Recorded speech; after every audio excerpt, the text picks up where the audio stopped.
UP सरकार ने गैर कानूनी धर्मांतरण को लेकर एक कानून बनाया है और इसको लेकर कई अन्य राज्य भी है इस विषय पर पहल कर रहे हैं। ये मुद्दा महिला की सुरक्षा से जुड़ा हुआ मुद्दा है, लेकिन इस पर धर्म को क्यों रंग देने की कोशिश की जा रही है? धर्म को इसके साथ क्यों जोड़ा जा रहा है? बहुत बढ़िया प्रश्न किया आपने। मेरे ख्याल से मैं अभी पूरे इसके लव जिहाद के मुद्दे पे बहुत क्लोजली काम कर रहा हूँ भारत सरकार के साथ, और इस पे कोशिश रहेगी कि हम जल्द ही कुछ मुद्दे लेकर आए जिसपे एक लॉ बन सकता है, कोई गोष्ठी करें या कुछ है, ये विचार चल रहा है। लेकिन मेरा एक इसमें पॉइंट सिंपल सा ये रहेगा, और आपसे मैं इस बात को रखूंगा कि केवल और केवल महिला सुरक्षा का मुद्दा नहीं है, ये राष्ट्रीय सुरक्षा का मुद्दा है, देश की अखंडता का मुद्दा है। और जहां पे धर्मांतरण के नाम पे शादी की आड़ में बरगलाना, उगाई करना, पैसा, मारा पीटी, कत्लेआम, वो सब बातें जुड़ जाती हैं, वो केवल और केवल सुरक्षा का मुद्दा नहीं रह जाता है, वो एक आधार का मुद्दा बन जाता है। और आधारभूत मुद्दे जो होते हैं वो सोशल मुद्दे होते हैं, सोसाइटी में जुड़ जाते हैं, वो आपके और हमारी जो जिंदगी है उससे जुड़े हुए होते हैं। आप देखें, जितने ये जो धर्म की राजनीति करने वाले लोग हैं, वो इस बात का फायदा उठा रहे हैं और वो इस बात पे बोलते हैं कि शादी करनी है, धर्मांतरण कर लेते हैं। देखिए, जो लॉ एग्जिस्ट करता है वो मैरिज एक्ट है, और उसमें कई सारे एक्ट जुड़ जाते हैं। हर प्रदेश का एक मैरिज एक्ट अलग अलग होता है। आप देख लें, जो सबसे ज्यादा मुद्दे आ रहे हैं वो यूपी में आ रहे हैं, महाराष्ट्र में आ रहे हैं, राजस्थान में आ रहे हैं, केरला में आ रहे हैं। और हमने कई ऐसे मुद्दे देखे जो कि कोर्ट में भी बात चल रही है और जो कि बाहर भी बात चल रही है। मुझे नहीं लगता है कि इसको केवल हमें महिला सुरक्षा से जोड़कर देखना चाहिए, इसको हमें राष्ट्र की अखंडता, एकता और धर्मांतरण की जो राजनीति है, वो राष्ट्र के खिलाफ राजनीति है, उस रूप में देखना चाहिए और फिर हमें अटैक करना चाहिए। मैं यूपी के मुखिया योगी आदित्यनाथ जी का शुक्रिया करना चाहता हूं कि उन्होंने पहल करी इस मुद्दे पर, और मेरी आशा है कि बाकी प्रदेश भी देखेंगे और इस मुद्दे को आगे लेके जाएंगे। जी वैभव जी, यहाँ पर हम एक चीज लगातार देख रहे हैं। हालांकि कानून का नाम है गैर कानूनी धर्मांतरण, लेकिन सभी लव जिहाद इस तरीके से शब्द का प्रयोग कर रहे हैं। ये किसी एक खास धर्म विशेष को ज्यादा चिन्हित करता है। तो यहाँ पर कहीं ना कहीं मुझे लगता है कि सभी धर्म में अगर धर्मांतरण होता है, किसी भी धर्म के लोग को अगर शादी की मूलभूत जो आधार होते हैं उसमें धर्म परिवर्तन एक मुद्दा आ जाता है, वो एक मुख्य विषय है, लेकिन इसको एक खास धर्म विशेष से जोड़ा जा रहा है। ये कहीं ना कहीं परेशानी लगती है, क्योंकि उन लोग को, जो उस धर्म के लोग हैं, उन्हें कहीं ना कहीं लगता है कि ये शायद उनके स्वाभिमान को कहीं ठेस पहुंचाने की कोशिश की जा रही है। तन्वी जी, देखिए, 100 में से 90 मुद्दे या 100 में से 98-99 मुद्दे यदि एक पर्टिकुलर धर्म के बारे में चल रहे हैं, तो मतलब उनको लगे या ना लगे, कागज पे जो सच्चाई है वो तो सच्चाई है। अंग्रेजी में कहते हैं it is statistics, numbers can't speak lie. 1+1 = 2। 1+1 2 ही होगा, 20 तो नहीं हो सकता, 11 तो नहीं हो सकता।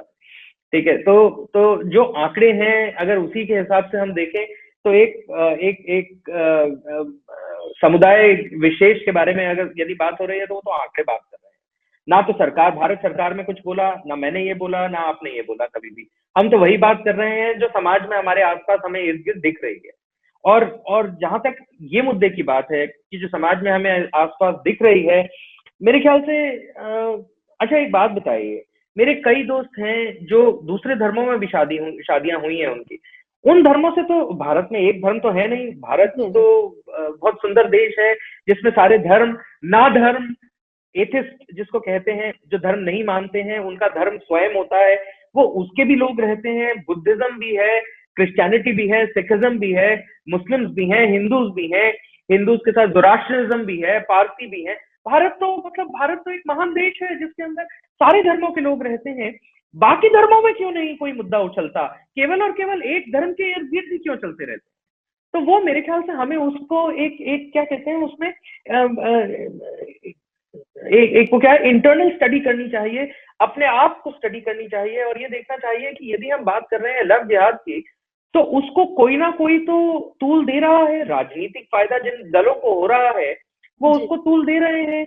राजनीतिक फायदा नहीं होगा, सामाजिक फायदा होगा, कोई ना कोई तो टूल दे रहा है। किसी को पैसे मिल रहे हैं, किसी को जमीन मिल रही है, किसी को रुतबा मिल रहा है, कुछ अपने अपने समाज, अपने अपने समाज में। अब जैसे मैं अग्रवाल हूँ, मैं बनिया समाज के लिए कुछ काम करता हूँ, वैश्य समाज के लिए कुछ काम करता हूँ, तो मुझे फायदा मिलेगा मेरे समाज में। जी, जी, बड़े समाज में भी लोग मेरी ओर देखेंगे, लेकिन वहां पे और भी सामाजिक कार्य करता है, मैं केवल एक ही समाज में नहीं हूँ। राइट, तो हमें क्या है, ये मैंने जैसे बोला था कि ये महिला सुरक्षा का मुद्दा केवल नहीं है, ये देश की अखंडता आधारभूत मुद्दा है।